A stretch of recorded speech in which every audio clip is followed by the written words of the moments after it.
My executive order specifically addresses the return of amateur as well as professional sports.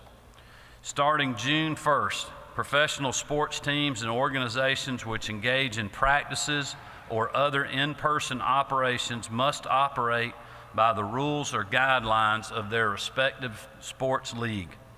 In addition, all amateur sports that continue in-person operation must follow the guidelines for non-critical infrastructure organizations.